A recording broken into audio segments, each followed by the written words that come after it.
Welcome back to the Empowered Healers podcast with Songbird Grandmother. This is episode 4. And today I wanted to talk about finding a good teacher. So, in our previous episodes, we've talked about going from wounded healer to empowered healer, how to rest to avoid burnout, staying in the eye of the storm. And for episode 4, I want to dig deeper into finding a good teacher. Now, there's an old saying that I'm sure many of you have heard: when the student is ready, the teacher appears, right? And then there's another saying that may not be as popular, but it is: when the student is really ready, the teacher disappears. So this is to say that when you're really ready to embark and to grow and to stand in your empowerment and your legs, so to say, to really get some roots, you will meet a teacher. And it's always your decision whether or not you will go down the road with the teacher. But in the ancient practices, like if you go to Tibet or any Buddhist monastery or any shamanic training around the world, there is a process. No one gets to where they are alone. And in the ancient ways, once you found your teacher, you stay with that teacher and they teach you. Like in Korea, you have a manshin, and when you start working with your manshin teacher, they will initiate you onto the path and teach you, and you will stay with them most likely for the duration of their life and your life. Even in the afterlife, they're going to be guiding you and supporting you and helping you. And there's this deep reverence and respect because your teacher opens the doors. Your teacher can see you as you are. They see the good, the bad, the right, the wrong. They are in connection with the spirit world on a more profound level. And it's a contract on a soul level. It's something that you signed up to do, probably not just this lifetime, but many lifetimes. And there is an established connection. And once that root is rooted, you as a healer blossom and grow and become this beautiful flower and hopefully bear fruit. So in the ancient ways, there is this deep respect, deep reverence, deep reciprocity, and deep connection between the student and the teacher. And in this modern day, most trainings are short, meaning you can go and become a Reiki master in 3 days. You can go and be a shaman in 6 weeks. You can go do these courses like that and never really truly go deep. Never truly go deep into ceremony, never really truly go deep into your spiritual power. So when I meet a lot of healers, their training is all over the place. And you can tell because I'll ask simple questions like, okay, so tell me about what you do. And they'll say, oh, well, I'm a Reiki master. I'm a energy practitioner. I'm a hypnotherapist. And then there's like a slew of different things that they'll tell me. It's not just one or two. It's usually I'm maybe 5 to 10 different things. And then we have to narrow it to, but what do you really do? Because I'm not asking for those titles. I'm asking about what your power is. Who do you work with? What trainings have you undergone to cultivate spiritual power? What is your daily spiritual practice? What do clients come to you for? And when there's none of that basics then I find a lot of scattered energy and probably not a very rooted um, practice, or really probably very little clients.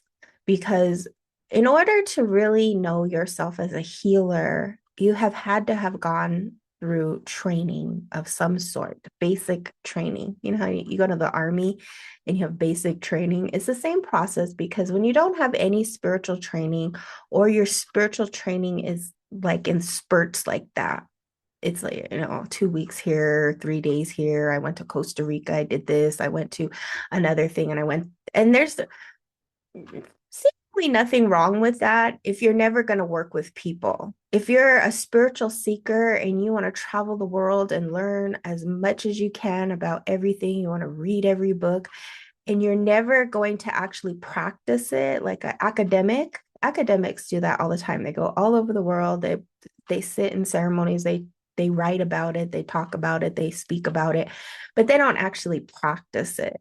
They're just sort of curious about it and fascinated, and it's just something that is like a hobby, or just a skill, something that they want to learn and maybe teach other people, but they're not actually going to sit down with people and exchange and make this their life work, so to say. They're going to stay in an academic or seeking level. But when you want to go beyond the seeking level, then a teacher will appear. And in this modern world, the teachers can appear in any which way, shape, and form. They can appear on TikTok, on YouTube, on Instagram. They can appear in your daily life randomly. You might go to a class or a workshop or something, and you'll say, that person has something for me. You'll know it as a student, and the teacher will know it too. There will be a respect and a reciprocity and a connection. And they'll say, okay, there's something here. Let's, perhaps you'll embark on a more, profound training. Maybe it'll just be meditation classes. Maybe it'll be ceremonies. Maybe it'll just be here and there until eventually you decide, yeah, I think I want to continue studying with this person. Teachers may invite you to do certain trainings or ceremonies or offerings. And eventually you may apprentice. And then once you've apprenticed, then you might initiate and fully commit. Initiation is a full commitment. And until you have a full commitment as a healer, you're not a healer. You have to have a full commitment. You have to have an initiation. You have to have a marking of time. And it symbolizes, this is my path. Because otherwise you're just flip-flopping. You're going to continue going from one thing to the next thing to the next thing and have no guidance, no training, no substance. True empowered healers have to have guidance. They have to have a teacher, and they have to listen. That's the thing, is you have to listen. Otherwise you won't grow. And here in the West, that's a harder achievement, because in the East, people already know that. They have that foundation. They know their teacher since they were very young. Especially if we're talking about monastic life, there is a deep knowing and cultural context for the teacher and student. So you don't have to explain it. When people go to the West, to the East, and they see this type of system, it looks like, oh my gosh, that might be a cult. That's all your freedom. How could you trust somebody that much? We know about Jim Jones. We have those kind of inclinations. But in the East, it's not like that. It's about, I want to do this path. I am being called to be on a spiritual path. And I know I have gifts that can serve. I just don't know what they are and how to cultivate them. And so when you meet your teacher sees you and can help you, because they too have been on that path and they have mastered that path to a certain level. to be able to guide you. And once a teacher knows that the student has outgrown them, they will let them go. And that's when radio silence happens. That's when people say, I just don't feel like I'm growing with this teacher anymore. And then there'll be another teacher, or it will be tests. You will have to go through another initiation and test before you meet that teacher, or you may just be at the point where now you're just 100% communicating with the spirit world and being prepared to become a teacher. And how you will know that will happen is because you will start attracting your own students. And so initially, people will have to have a teacher to just show the basic protocols, to understand their gifts, what they do, what their spiritual power is, who the pantheon of spirits that they work with, the ancestors, the clearings, the healing. I mean, there's a whole process to it. You don't just say, have a vision and say, I'm a healer, which a lot of the new age is and it's very egoic based. See, a teacher will keep you humble, because if you just listen to your ego, you will go off. That's when you do start seeing Jim Jones and all that kind of stuff, because your ego will mimic or mask itself. It will want to be superior. It will want fame and recognition and wealth and money, and it will diminish the actual spiritual power that's not coming from a person, it's coming from the spirit world. And it will eventually collapse. It'll collapse, because if it's not from spirit and it's not genuine and real, it will collapse. And as quick as it went up is as quick as it'll come down. And that's why I always talk about the one-hit wonder and that whole thing. It's better to build a solid foundation of knowing thyself, and then communicating and understanding and having a good spiritual practice and easing into your work, versus, okay, I watched 100 TikTok videos and now I'm going to do it for everybody. No, it's better to build a foundation, a real, true foundation. Build the walls, build the roof, build the windows, build the doors, build it from concrete, from brick, not from dust and dirt, but really build a solid foundation. Because once you do, nothing can blow that house down.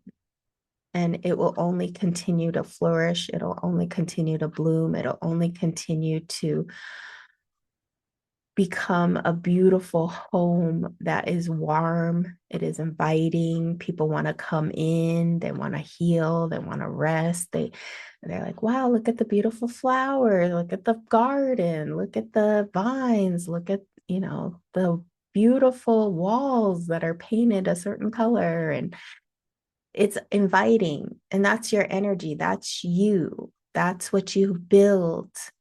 But you have to have a good connection with a teacher, and you have to invest time, money, energy, because in our modern world, it's not like the old days where you would go and live with your teacher and they would make you do a bunch of labor and work and construction. And, I think that's the part people don't understand, is that even in the old days, you may not be able to collect money because they didn't really have money like that. But the person, if they wanted to learn from the teacher, they would come and they would work. They would work and they would stay with the teacher. And the teacher might teach you one thing after you have done 100 things, because you had to get humble. You had to learn from the bottom up. You had to show that you really wanted to learn. It's just like the Karate Kid when Mr. Miyagi is teaching Daniel-san about wax on, wax off. And here he's like getting all mad and frustrated because he's just waxing all these cars, and he wanted to learn karate, but he didn't know Mr. Miyagi was getting his car waxed and teaching karate. He didn't know he was actually learning karate. And that's because he couldn't see the wisdom of the teacher.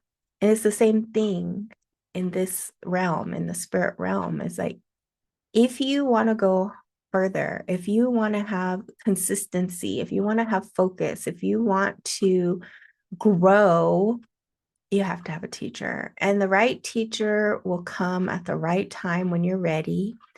And the first step will always be cleansing, purification. The teacher will check you out. I'm sure you will check out the teacher.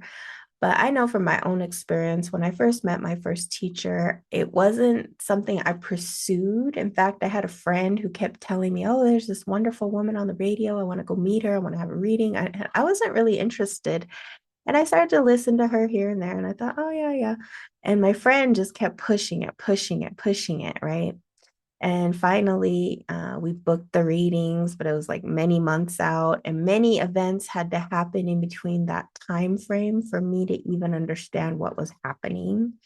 And when I first met my first teacher, it was exactly like home.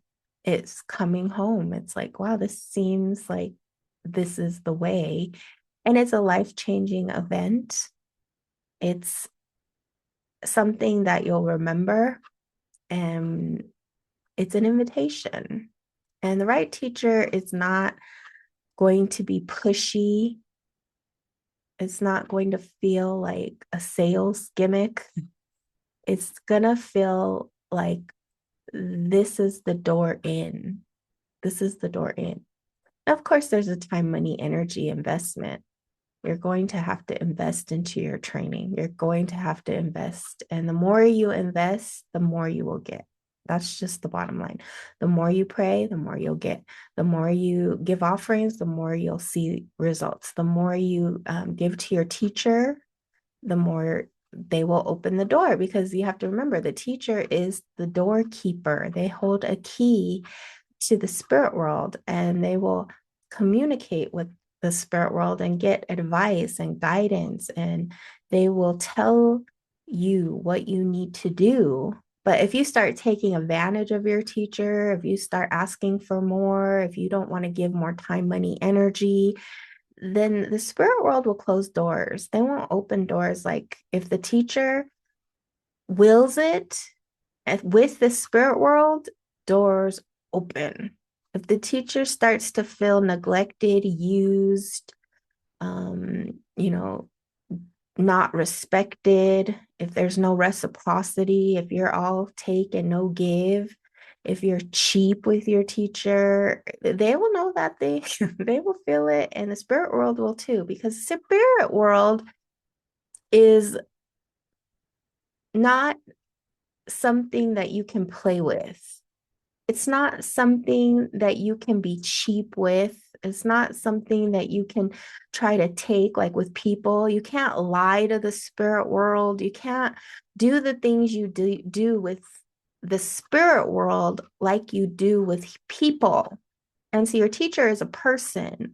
So in the East, people understand that the teacher is the embodiment of the spirit world, and they treat the spirit world like gold, and they treat their teachers like gold, because they understand that the teacher is the way in. The teacher has done the work, has mastered their egos. They have gone into ceremony. They have a connection to the spirit world that the student wants and can only achieve through merit, through grace, through dedication, through commitment, through honoring their teacher. Because how you treat your teacher is how you treat the spirit world. And the teacher obviously knows, okay, you're being cheap, you're being lazy, you're being non-committal, you're just all take and no give. That is not treating the spirit world with honor, respect, love, commitment, and truth. And the spirit world will just start closing stuff down. And how you'll know that is that, previously you were flourishing, meditation was going good, a lot of clients were coming, doors were opening, and then suddenly things start shifting. things start changing, things start getting harder, things start, not opening as they were. And that means that something went wrong. Something is not quite in alignment. And sometimes it's very dramatic. Sometimes the teacher will just close that door. And once that door is closed, it's like silence. And people will come to me and they'll say, I don't know what it was, but all of a sudden it's just like I'm lost. I can't see. I don't know what's going on. It's not like it was before. And when we go deeper, it's like, well, what changed? What changed? Oh, I stopped working with this teacher, or I stopped doing this, or I stopped practicing, my meditations and this and that. And especially if you've been studying with a teacher for a long time and then suddenly you close the door or they close the door, it can feel like being unhinged, because now whatever you have cultivated on your own is yours. But whatever your teacher was helping you with, that they're not helping you with anymore, is gone. It's gone. Because when we stop working with students, we call all that back. We are not doing rituals for the students anymore. We're not doing ceremonies. We're not praying as much as we were for that student. So when you start working with a teacher, especially on a shamanic path, the teacher is pouring a lot of energy into you, whether they are conscious of it or not, because now the spirit world is working with that person. And so gifts start enhancing, meditations start becoming more vivid, ceremony starts becoming more powerful, ancestors start awakening, spirit guides start really, showing things in the dream time, in the vision world, clients start coming, abundance starts flowing because the teacher is opening. They're opening doors. And that's why I always say you have to be really good to your teacher, because the teacher will open more doors when you show more respect, when you show more reciprocity, when you show more love, when you're asking your teacher, how can I help you grow? How can I help you in, any way that I can? When you start doing things for the teacher, you are doing things for the spirit world, and the spirit world will respond. It will respond. And there's a lot of things to this, because sometimes as a teacher, we'll see students and we'll say, okay, well, the student is, got a good heart. They seem like they want to do this. Like they really seem like, they're really interested and that they want to pursue this as their path, and they have a gift. That's the biggest thing. If you don't have any gifts, it's nearly impossible. But they have to have a gift. You have to have a gift. So when you have those components, you have the right heart, you have the willingness, and you have the gift, then the spirit world will say, well, let's invite this person to ceremony. Let's invite this person to training. Let's invite this person to deeper work. And sometimes we'll get into the deeper work and that person is not ready. They don't want it. They have too much skepticism. They don't treat their teacher nicely. They have other outer obstacles that they can't overcome. And, it doesn't work out, right? And sometimes it's the people who you think will not work out that work out. And the people who actually don't work out are the ones that, and a lot of times, are the ones that may have had the most talent and gifts, may have had the resources of time, money, energy, and they may even have, had all the potential. And yet the spirit world will say, no, not them, not that person. There's something you're not seeing that we see. And that person will not pass the initiations that the spirit will give in order to go further on their path. Because at some point, in the beginning, it's very easy breezy. But as you become more and more attuned and more power is coming through, you will have to initiate, you will have to commit. And that's when the path becomes very hard. Is the closer you get to initiation, the harder the path will become, because now you're going to step into commitment. Now you're stepping from ordinary to extraordinary. And that is not a gift given to everyone. And I have seen in the modern world where a lot of shamans will initiate students before they even know what a shaman is. And I've always taken the road of slow, very slow, perhaps even years before I will initiate anybody, because I don't want to just throw somebody into a water that they don't know and then they'll just be, drowning in this water. I don't I don't like that approach. And some teachers do. Some teachers, before they'll even start working with you, they'll say, okay, you got to initiate, you got to invest X amount of dollars, and we're going to do this big ceremony. We're going to push you in the water. And then you're in. And once you're in, you're expected to be in. You're not expected to go back. There is no going back. Because once you cross the line into your path as a full-time healer, there is no other path. That is the path. That is what you will be doing. That is what you are initiating into. And it's because you made the commitment to the spirit world, not just yourself, not your teacher, your the spirit world, and they will hold you to that.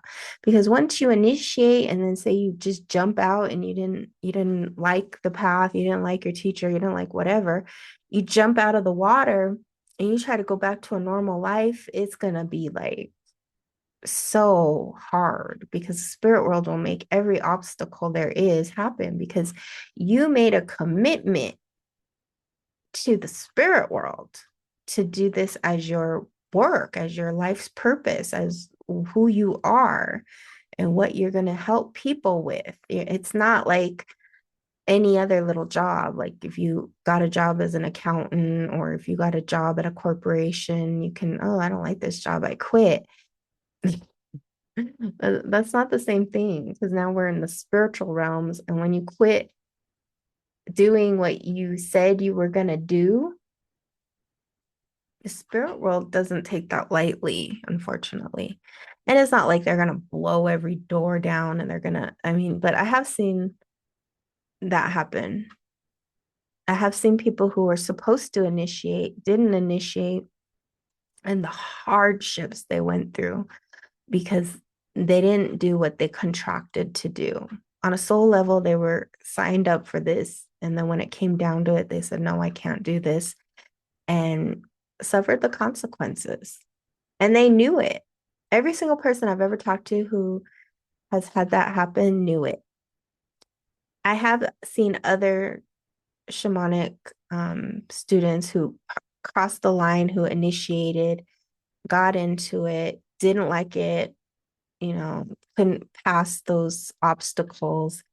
And unfortunately, it's a very hard thing, because once you say you're going to do something to the spirit world and then you don't do it, you're held to the same obligations that you said you were going to do. And since you're not going to do it, doors are not going to open, and doors will continue to not open until a certain time passes. Because what happens with shamanism in particular is that it's a family lineage. Whether you know it or not, if you're called to the shamanic path, to the medicine ways, to energy healing, all these things we call that are shamanic in nature, it's a very ancient path. It's the oldest spiritual path on planet Earth. It's the original. And if you're drawn to it, it means that in recent history, not like 1,000 years ago history, but in recent history, maybe 2 generations ago, maybe 1 generation ago, maybe 4 generations ago, but most likely 2 to 3 generations back, someone was called to the path. Whether they received the calling or not is a different story. but they were called. And before them, people were called and answered. So it's just like, are you going to answer the call? Because the spirit world will keep calling until somebody in that lineage says, yes, yes, I will do that. And usually it skips a generation. And so you have to look back on like your grandparents. Was there a grandparent who was considered, you know,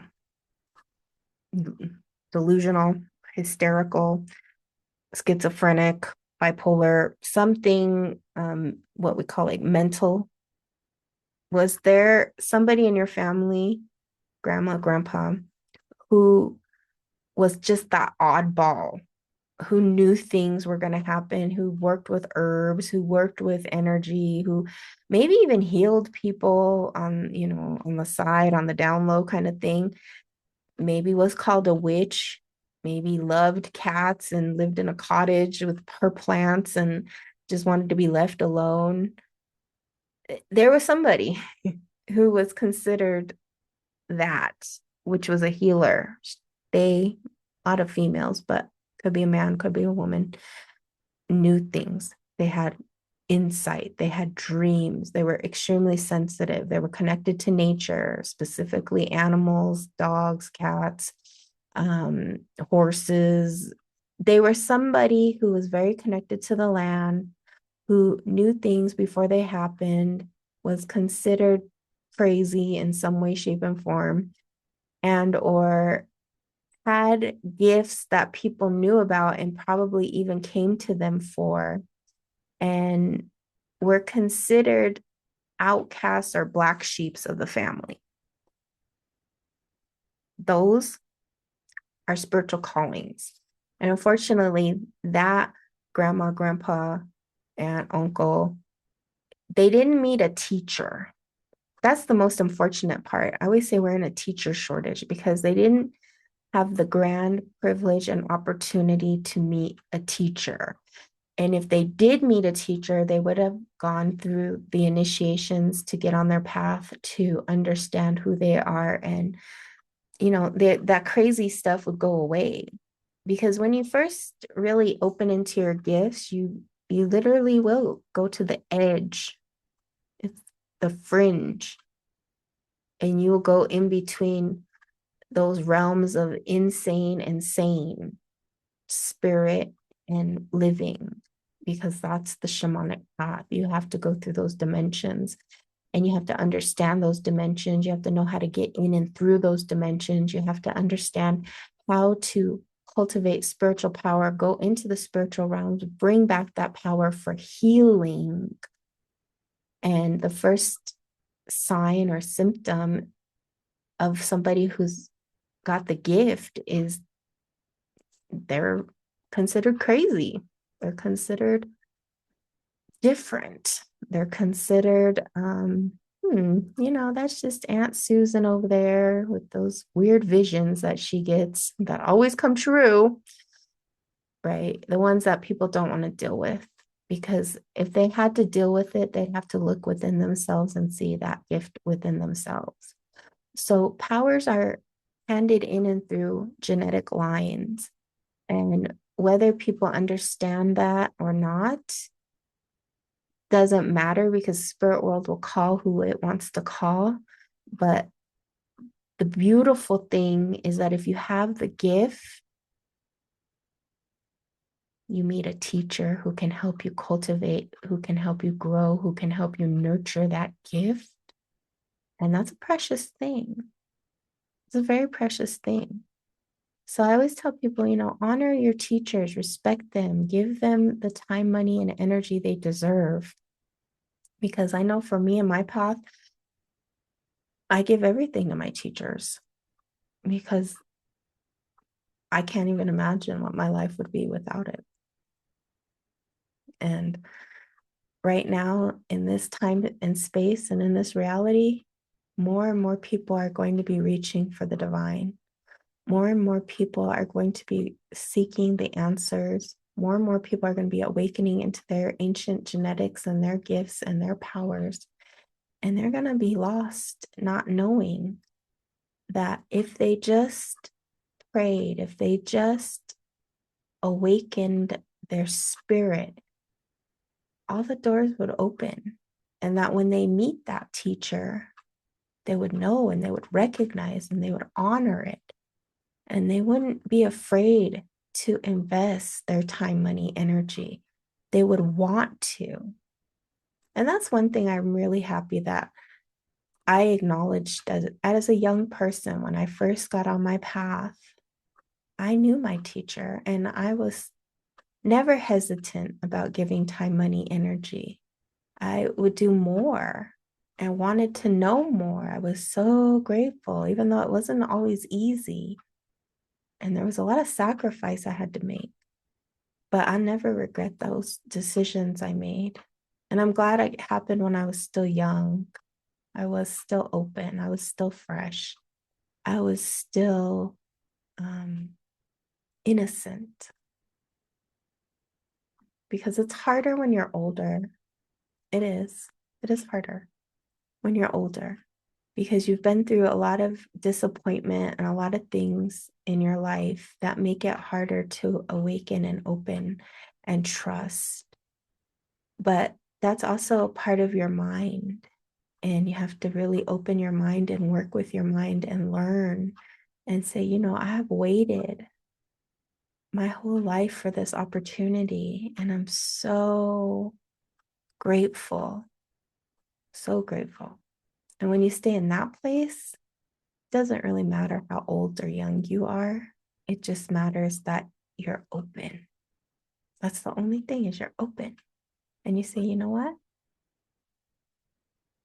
What I do with my time matters. How I invest my money matters. And my energy right now, I have it. If you have energy, you can make the time and money. Like time is always passing. So what you do is your decision. But your money comes and goes. Money is always in flow. But energy, fades as you get older and older. So a lot of times I'll meet people and they say, I have the time, I don't have the money, and I might not have the energy to do spiritual training. And I was like, okay, well, time is most important. Money can, you can make money but energy, like if you don't have the energy to get out of bed, it's really hard, right? And you'll have to do a lot more spiritually to get that energy. But most people here in the West, especially, they always lead with money. Oh, I don't have the money for that. Even though they do have the money, they don't want to invest it into something they don't see. And that's the reality of the time we're living in, is that very few people will say, wow, I know this is my path. I know it. I know it. I've known it since I was a child. This is the person that can open the door, and I'm ready to invest my time, money, energy. Those are like rare jewels. When you find somebody who just knows and they dive in, for a teacher, that's like, wow, that's a ruby. That's an emerald. That's a tanzanite. That's beyond a diamond because it's rare. But most people have to keep seeing it, keep feeling it, keep getting the message over and over and over again, or have something so awful happen that awakens them and say, oh my God, I really need to go see now. I need to understand what is going on a deeper level. And then they'll look for the spiritual. But most people do not go to the spiritual first. They go to the physical first, and then they'll exhaust themselves with all the physical and then go to the spiritual. Whereas in the shamanic path, we always go to the spiritual first, unless you're like, losing your arm or leg or something where you need to go surgery. Go to surgery if you lose your arm, your leg, or whatever. But if it's something that you have happening to you, a pattern, and you're just like, why does this keep happening to me? Why do it? Then if it's a sickness that no doctor can fix, if it's something deeper than just the ordinary and into the extraordinary, that's the spiritual. And there's really nothing the spirit world can't fix. It's just, are you willing to listen? Are you willing to go the extra mile? Are you willing to dive deeper inside yourself? Are you willing to see the reality and not the delusion? And are you willing to do the internal and external work to create heaven on earth? Because in the ancient ways, you're not waiting for an afterlife. You're not waiting to go to heaven or waiting to go to something. You're creating it on earth with the goal of not coming back. You want to graduate this earth plane, go on to another plane where maybe life is not so hard. Maybe you're not always suffering. Maybe karma doesn't exist there.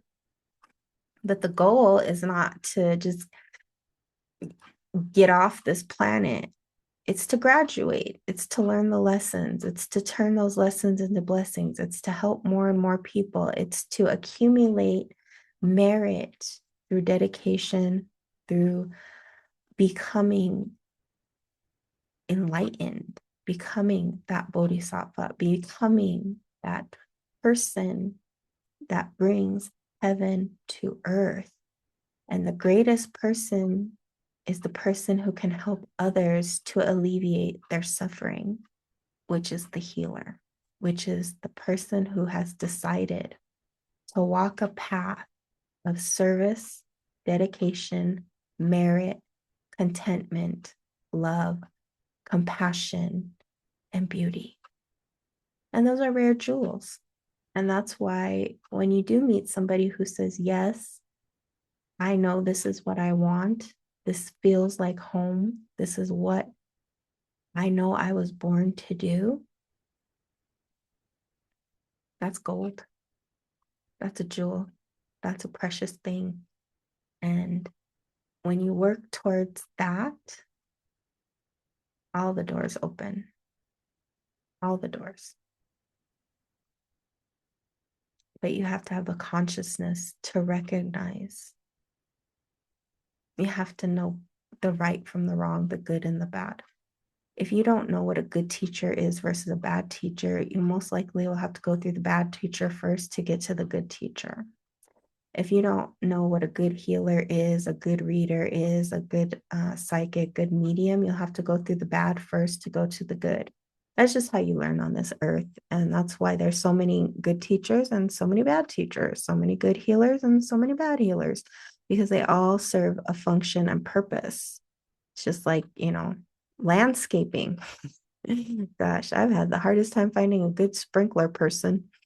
But I have to go through all the bad so that when I do find that good one, it'll be like, yes, this is the one. This is the one that, they won't have perfection. Very rarely will you find somebody perfect. Even your teacher will not be perfect, but it will be the good outweighing the bad.